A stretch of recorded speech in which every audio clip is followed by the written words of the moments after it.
مسیح میں آپ کی سلامتی ہو۔ مکاشفہ کی کتاب باب نمبر 7۔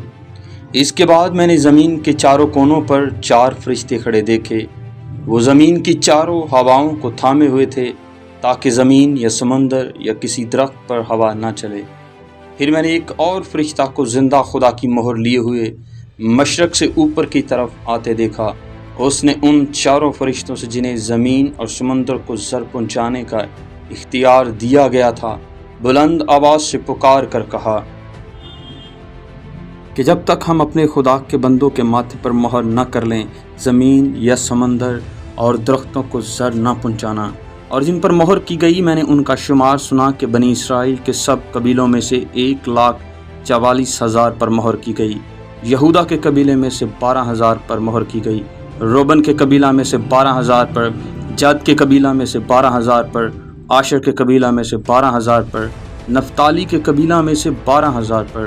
منسی کے قبیلہ میں سے 12,000 پر، شمعون کے قبیلہ میں سے 12,000 پر، لاوی کے قبیلہ میں سے 12,000 پر، اشکار کے قبیلہ میں سے 12,000 پر، زبلون کے قبیلہ میں سے 12,000 پر، یوسف کے قبیلہ میں سے 12,000 پر، بنیامین کے قبیلہ میں سے 12,000 پر مہر کی گئی۔ ان باتوں کے بعد جو میں نے نگاہ کی تو کیا دیکھتا ہوں کہ ہر ایک قوم اور قبیلہ اور امت اور اہل زبان کی ایک ایسی بڑی بھیڑ جسے کوئی شمار نہیں کر سکتا، سفید جامے پہنے اور کھجور کی ڈالیاں اپنے ہاتھوں میں لیے ہوئے تخت اور برہ کے آگے کھڑی ہیں، اور بڑی آواز سے چلا چلا کر کہتی ہے کہ نجات ہمارے خدا کی طرف سے ہے جو تخت پر بیٹھا ہے اور برہ کی طرف سے۔ اور سب فرشتے اس تخت اور بزرگوں اور 4 جانداروں کے گردا گرد کھڑے ہیں۔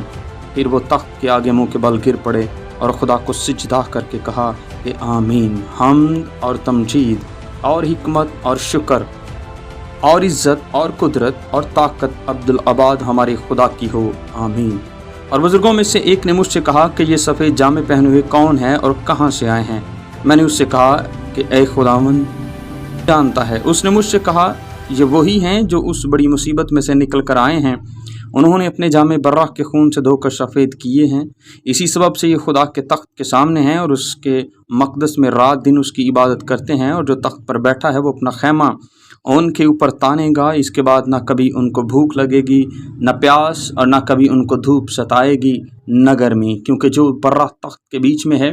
وہ ان کی گلابانی کرے گا اور انہیں آب حیات کے چشموں کے پاس لے جائے گا، اور خدا ان کی آنکھوں کے سب آنسو پونچھ دے گا، آمین۔